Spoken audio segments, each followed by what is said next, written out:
Emehleni baba nazithunyazi lezulu amen. Umfana waHadebe mina le eMondlo. Kodwa lapha ngiguqa ithembeni ithempele emvali amen.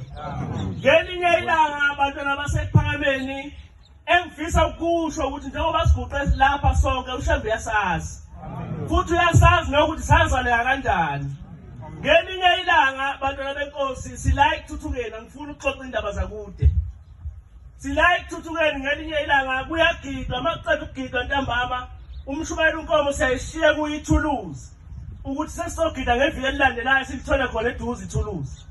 Uma ngiyombheka umshumayeli unkomo kuthiwa usebenza usesibayeni. Uma ngiyongena ngaphakathi esibayeni ngifica lapha phakathi esibayeni kunenkosi ebanezathu unyazi lezulu ngase ngisithela ngebhasi ngicasha. Ngase ngibona ukuthi isikhathi siyahamba umshumayeli angimtholile ngase ngiyidela ngathi angiye kuye ngathi mangiqhamuka wasethi yebo mfana ufunani. Ngathi baba ngize nangu umshumayeli wathi akade awuzile ukuzocela umsebenzi. Ngathi baba 2021 ngikhuluma ngawo. Ngathi baba angisebenzi wathi uyiziphukuphuku wathi ngikhumbuza ngolesithathu.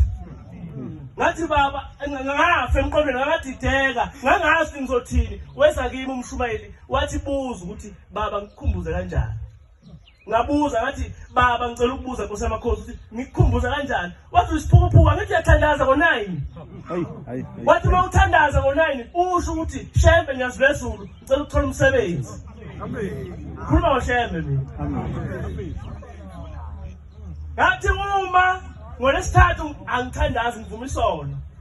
Mina bekuthi makushaya u9 ngihlalele ngibuke iTV njengani nonke bafowethu. Ngingathandazi kodwa ngalela langa ngathandaza ngathi baba Nkosi yezulu nomhlaba ngiyacela baba ukuthi ngithole umsebenzi nesikole ke bafowethu angisifundanga kahle.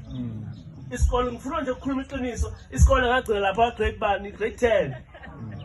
Ya ngase ngingezwa lutho kodwa abantu phela bayagana. Uthisha nje wayikhuluma phambi kwami ngingasezwa. Ngase ngithandaza ngolesithathu ngizama ukwakha bafethu ukuthi nawe wazi ukuthi uShembe inqaba. Amen. Ngase ngithandaza kulesithathu ngase ngiwubika nomthandazo ngathi baba uthe ngikukhumbuze ukuthi namhlanje ngicela ukuthola umsebenzi. Ngase ngihlale emini ngathi mangihlele emini kwase kufika insizwa edriver amatekisi bayazi abangakithi yathi hayi ungiphelezele sihambisela edrobheni. Ngase ngihamba lensizwa sasesihlala lapha eplane yathi ngithuma yathi azikhona ibhuku ebengifuna ukulithenga lapha eCatholic Center ohambe uyongithengela lona. Ngase ngihamba ngiye lapha eCatholic Center uma ngifika lapha eCatholic Center ngihamba emgwaqeni lo omncane lo ngizophumela eSimoni. Uma ngihamba lapho ngibona igebengu ngizivula imoto yomunye umlungu ziyayitshontsha. Ngase ngingena phakathi ngoba ngimbonile umlungu ngene eCatholic Center ngase ngigijima ngase ngimtshela ngathi hey bazama ukutshontsha imoto yakho lapha. Wase gijima lo mlungu wabuyela emotweni yakhe mayithi uyayivula imoto yakhe uyayizwa ukuthi sivele sivuliwe ayikhiye kahle aphuthuma angene ngaphakathi bese yangibuza ukuthi wena ubone kanjani ngimchazele bese ethi angazi nginakubuka ngani usebenzaphi.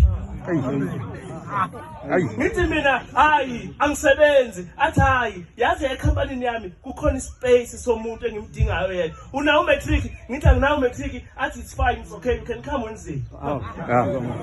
Yes. Ngathi mangifika ngolesithathu owasethetha amanamba ami sabe siwatsapana wase ngidirector ngaya ngolesithathu mase ngifika ngolesithathu wathi wena angifuni nalokuthi usebenze nalabo abasebenzi laba bagqoka ama overall wathi ngifuna uhlala lapha phezulu eoffice upstairs. Amen. Dancing trainer and dancing trainer mean I can speak English like a white man. Wow, so that's